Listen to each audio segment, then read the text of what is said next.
The air crackled with an electric energy, a palpable sense of urgency that seemed to permeate every corner of the station. Charles materialized, a lone figure amidst the bustling crowds of Grand Central Station, his presence almost ethereal. He wore a tailored suit, meticulously crafted, which made him stand out amongst the hurried commuters dressed in casual attire. In his hand, he clutched a worn, leather-bound Bible, its pages filled with ancient wisdom and secrets of the past. He looked around, his eyes sharp and observant, taking in the sights and sounds of New York City 2024. The city was a living, breathing entity, a testament to human ingenuity and resilience. His journey had been long, fraught with the uncertainties and paradoxes of time travel. Each step he took was a step into the unknown. Yet he stood tall, a beacon of hope from a future where humanity had learned from its mistakes. Charles had a mission, a purpose that transcended time itself. He came from the year 2042, a world ravaged by climate change and societal unrest. The future he knew was bleak, a stark contrast to the vibrant city before him. The very fabric of human existence was strained, stretched to its breaking point by the weight of its own actions. But amidst the chaos, a solution had emerged, a blueprint for a better future, a glimmer of hope in the darkness. Charles was chosen to carry this knowledge back in time, to right the wrongs before they became etched into history. He was the custodian of humanity's last hope. His task? To steer humanity away from the brink, starting with the most vulnerable. He knew the path would be arduous, filled with challenges and obstacles, but he was ready. The future depended on him. The weight of the future pressed upon him. He had seen the consequences of inaction. He had witnessed the suffering of millions left behind by a system that prioritized profit over people. The year 2042 was a stark reminder of what happened when the gap between the haves and have-nots grew too wide. Charles. His journey to the past was not about altering the timeline, it was about illuminating a different path. It was about showing the people of 2024 what their future could be if they made different choices. His mission was twofold: to eradicate homelessness, a festering wound on society's conscience, and to ensure access to life-saving medication for all. These were not radical concepts in his time, but in 2024 they seemed like distant utopias. He stepped out of the station. The city throbbed with a frenetic energy that both excited and intimidated him. His steps led him towards Central Park, where he had heard whispers of an encampment of souls forgotten by the city they called home. Charles, he found them huddled beneath the skeletal branches of a giant oak, seeking refuge in the shadows of prosperity. There was a woman, her face etched with hardship, cradling a child in her arms. This was his chance to understand the plight of the homeless in this time. He approached her, his demeanor gentle, his words measured. "Excuse me, ma'am," he began, his voice a calm counterpoint to the city's cacophony. "My name is Charles. I'd like to understand your story." The woman looked at him, her eyes wary, filled with a mixture of suspicion and curiosity. She had seen his kind before. The do-gooders, the curious, the judgmental, those who came with promises but left with nothing changed. Yet there was something different about this man, an earnest sincerity that disarmed her, a genuine concern that seemed to pierce through her defenses. Homeless woman, she told him her story, a tale of misfortune, of a system that failed to protect its most vulnerable, a narrative all too common in the shadows of the city. She spoke of lost jobs, crippling healthcare costs, and the lack of affordable housing, painting a picture of despair and struggle. Her words were a stark indictment of a society that had lost its way, a society that had turned its back on those in need. Charles surprised her.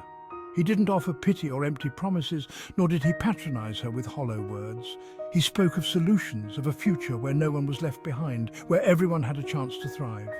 He spoke of universal basic income, of affordable housing as a right, not a privilege, and of a healthcare system that treated illness, not bank accounts, a vision of a fairer world. "Homeless woman," the woman laughed, a harsh, humorless sound, a sound born of years of disappointment and broken dreams. "That's a good one," she said, wiping a tear from her cheek, a tear that carried the weight of her struggles.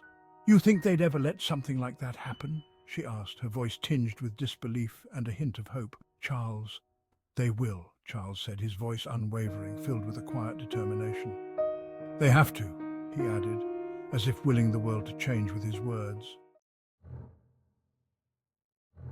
As he spoke, two figures emerged from the shadows of a nearby monument. They were wiry and menacing, their eyes gleaming with a dangerous hunger. They approached Charles, their intentions clear. "Hey buddy, got any spare change?" Charles stood his ground. He could have easily used his advanced technology to subdue them, but he knew that violence wouldn't solve the underlying problems. It was time for a different approach.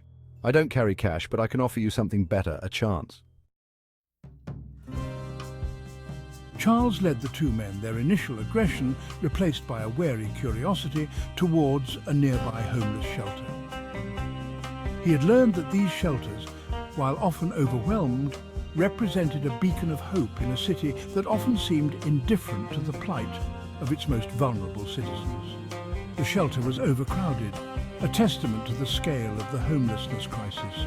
Yet, amidst the chaos, there was an undercurrent of resilience, a sense of community forged in the face of adversity.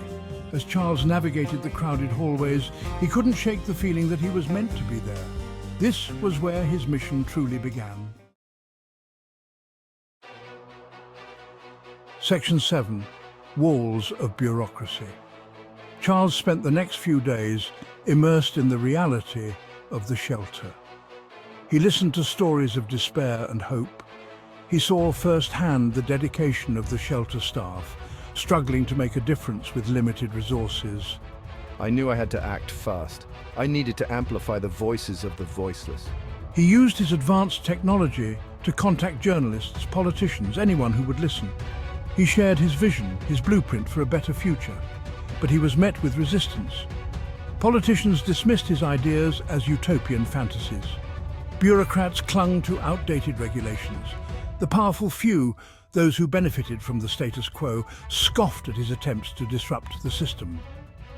Charles was beginning to understand the true depth of the challenge ahead. Section 8. A Glimmer of Hope. Despite the setbacks, Charles refused to be deterred. He faced numerous obstacles, but his resolve only grew stronger with each challenge. He knew that change rarely came easy.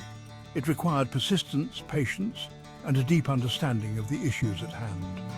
He had to find a way to break through the apathy and cynicism that seemed to pervade the city.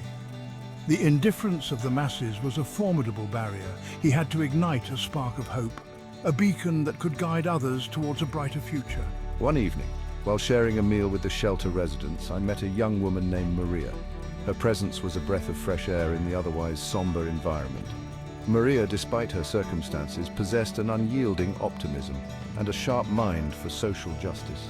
She was a beacon of hope in her own right. She listened intently as I spoke about my vision. Her eyes sparkled with interest and understanding. "We need to change the narrative," Maria said, her eyes shining with conviction. Her passion was palpable. "We need to show people that homelessness isn't just a personal failing, but a systemic issue. It's a problem that requires collective action and empathy." Her words resonated with Charles. They struck a chord deep within him. He realized he had been so focused on presenting his solutions that he had forgotten the power of storytelling. Stories could move people in ways that facts and figures could not.